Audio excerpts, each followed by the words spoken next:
نحمدہ نصلی علی رسولہ الکریم۔ السلام علیکم ورحمۃ اللہ وبرکاتہ۔ جب بھی ہم نماز کے لیے کھڑے ہوتے ہیں اور اللہ اکبر کہتے ہیں، پھر ہم پڑھتے ہیں سبحانک اللہم و بحمدک و تبارک اسمک و تعالی جدک و لا الہ غیرک، اور اس کے بعد ہم سورہ فاتحہ پڑھتے ہیں۔ بخاری اور مسلم میں دعا ہے جو نبی اکرم صلی اللہ علیہ وسلم پڑھا کرتے تھے، اور یہ پڑھتے تھے سورہ فاتحہ سے پہلے۔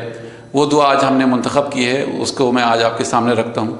اللہم باعد بینی و بین خطایای کما بعدت بین المشرق والمغرب، اللہم نقینی من خطایای کما ینقی الثوب الابیض من الدنس، اللہم اغسلنی من خطایای بالماء والثلج والبرد۔ تو حضور صلی اللہ علیہ وسلم نے تقریباً 7 دعائیں بتائی ہیں، اور ان میں سے کوئی ایک کا اہتمام ہم کر سکتے ہیں اپنی نمازوں میں۔ تو آج ہم نے جو منتخب کی ہے دعا، اس کے معنی میں کتنی گہرائی ہے اس کو ہم سمجھتے ہیں انشاءاللہ۔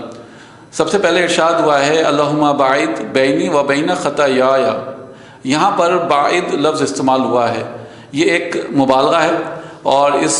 یعنی یہ جو ورڈ بنا ہے یہ بعدن سے بنا ہے، جس کے معنی ہوتے ہیں دور، اور یہ قرب کا اپوزٹ ہے، یعنی قریب کے لیے جو آتا ہے ورڈ قرب، تو اس کا اپوزٹ ہے، اس کا یعنی مقابلے کے لیے استعمال ہوتا ہے۔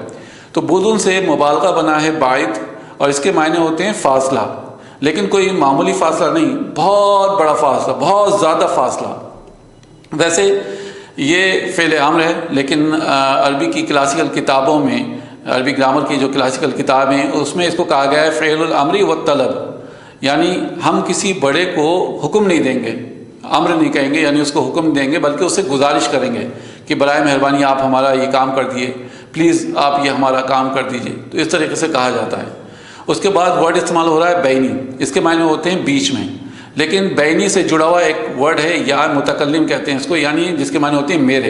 میرے بیچ میں، تو یہ ایک مرکب اضافی ہے۔ اس کے بعد ورڈ استعمال ہو رہا ہے خطایای، یعنی خطا جمع ہے خطیعتن کا، خطی روٹ ورڈ ہے جس سے بنا ہے وہ ہے خطایا، اور اس کے معنی ہوتے ہیں خطا ہونا، یعنی مسٹیک ہو جانا، لیکن اس کے معنی میں گناہ کا پہلو نہیں ہے، یہ نہیں کہیں گے کہ گناہ ہو گیا ہے، گناہ ہو جانا، یہ صرف مسٹیک کے لیے استعمال ہوتا ہے۔ لیکن خطا کو سمجھنے کے لیے آپ اگزامپل لے سکتے ہیں کہ مثال طور پہ آپ نے نشانہ لگایا اور وہ چوک گیا، تو یعنی خطا ہو گئی، مسٹیک ہو گئی۔ اسی طرح سے آپ کوئی کپ میں چائے یا کافی پی رہے ہیں اور وہ لیکیج ہے اس کپ میں، اور پورے روم میں گندگی ہو گئی، تو کسی نے آپ سے کہا کہ بھئی آپ کا کپ جو ہے وہ ٹپک رہا ہے، تو آپ کہیں گے اوہ مسٹیک ہو گئی، یعنی غلطی ہو گئی، مجھ سے خطا ہو گئی، تو وہاں پر اس کو خطا کو استعمال ہو رہا ہے۔ تو جب ہم اللہ سبحانہ و تعالیٰ سے جو دعا کر رہے ہیں وہ صرف اپنے گناہوں کے لیے دعا نہیں کر رہے ہیں، بلکہ ہم جو روزانہ چھوٹی چھوٹی غلطیاں بھی کرتے ہیں نا، اس کے لیے بھی ہم دعا کر رہے ہیں، یعنی وہ بھی ہماری اپنی ان دعاؤں میں شامل ہیں۔ ارشاد ہوا ہے اللہم باعد بینی و بین خطایای کما باعدت بین المشرق والمغرب، اے اللہ مہربانی کر کے آپ بہت زیادہ فاصلہ پیدا کر دیجئے میرے درمیان اور میری غلطیوں کے درمیان، جس طرح آپ نے ایک فاصلہ پیدا کیا ہوا ہے مشرق اور مغرب کے درمیان۔ تو اب ہمیں معلوم ہے کہ یہ جو مشرق اور مغرب کے درمیان جو فاصلہ ہے وہ معمولی فاصلہ تو نہیں، بہت بڑا فاصلہ ہے۔ آگے ارشاد ہوا ہے اللہم نقینی من خطایای کما ینقی الثوب الابیض من الدنس۔ اب یہاں پہ ینقی کے معنی ہوتے ہیں، ینقی کہتے ہیں رگڑ رگڑ کر کسی کو صاف کرنے کو، کسی چیز کو، یعنی رگڑ رہے ہیں، یا گھسنے کو بھی آپ کہہ سکتے ہیں، یا مل مل کر صاف کرنے کو کہتے ہیں۔ اور دنس کے معنی ہوتے ہیں کہ کوئی چیز کپڑے پہ گر جائے اور وہ اپنا دھبا چھوڑ دے، جیسے آپ کیچپ وغیرہ کو کہہ سکتے ہیں کہ وہ کیچپ پہ اگر ایک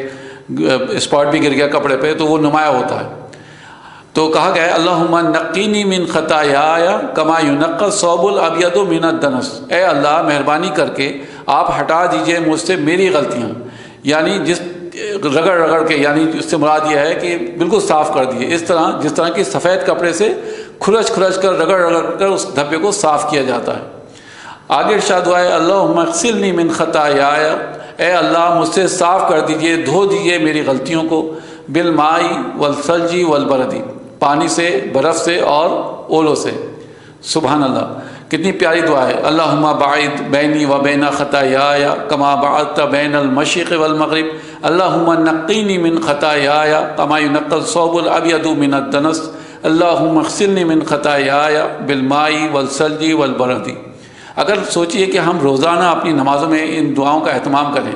تو یقینی طور پر ہماری نمازوں میں خوشی اور خضوع شامل ہو جائے گا، یعنی خود بخود آنے لگے گا، کیونکہ ہمیں پتہ ہے کہ ہم کیا دعا مانگنا ہے اللہ تعالیٰ سے، اس کے معنی کیا ہیں، اور کتنی پیاری دعا ہے کہ ہم اپنی غلطیوں کی، اپنی جو روزمرہ ہماری غلطیاں ہوتی ہیں،